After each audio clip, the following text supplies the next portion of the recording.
nubwo mperuka kuvugisha umubyeyi we.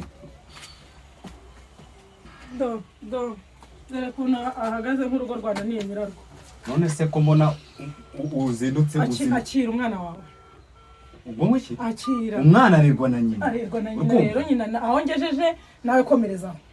None urabone namureresha ku nama shire kagira ngo ndamwunsa. Akira aho bigeze ntago bigikomeye. Sibyo mwana? Ntago cyo nkaraka. Sanga papa. Bakazica amabere. None se ubu wanze nyoko neza neza. Sibyo mwana wa sibyo? Dada kwiteho. Ujya kugutese mu buhe buryo? Mu buhe buryo? Uramusubizayo nyine uramuzanye ngo asuhuze. Hano nta kintu. Umva wa mununiwe ukumva neza.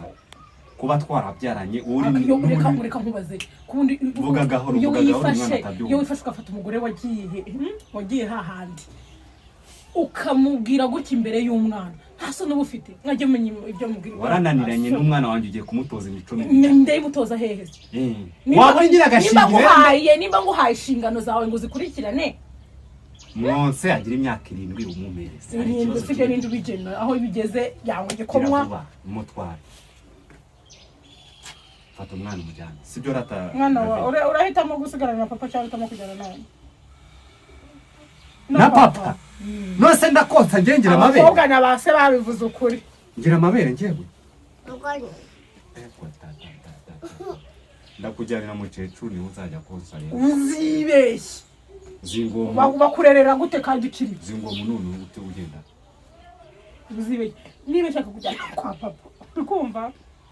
Zambwiye. Waba no musuti hano ariko. Nagiye ariko wumva. Ujya mu kabari mujyana ujyana. None se wundi wowe reka kubaza. Ubu uzajya urya utegute ko ntazi guteka igikoma. Niko David.